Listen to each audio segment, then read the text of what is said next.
Your sprint planning takes how long?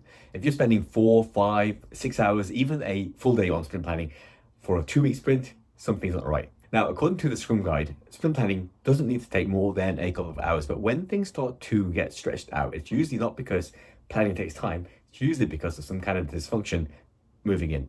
Let me walk you through the science and, more importantly, what you can actually do about it. So first of all, team size.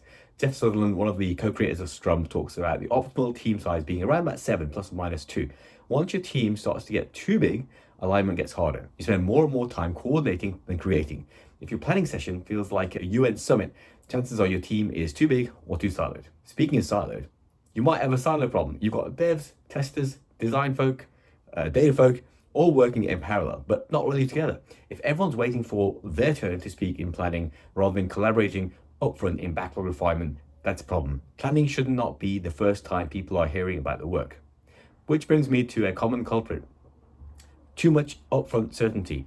A lot of teams fall in the trap of trying to get everything perfectly defined before they even start the sprint. They want perfect clarity, but Agile isn't about perfect clarity, it's about being adaptive. As Mike Cohn says in his book, Agile Estimating and Planning, planning is important, but plans are useless.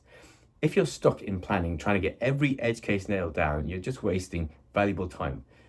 Then there's context switching. If you've got multiple product owners, competing backlogs, or teams working across different objectives, you've got a bigger problem than planning. You've got an alignment problem. Your stakeholders aren't aligned to a common goal. They're optimizing for their own piece of the pie, their own metrics. This is a classic case of local optimization beating out what's best for the product.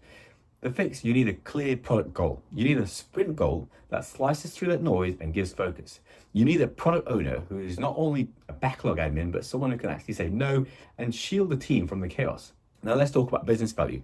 If you're not sure what to prioritize, start talking about the cost of delay. That's your North Star. As Don Reinerston put it in the Principles of Product Development Flow, understanding what delays cost you is key to making smart decisions.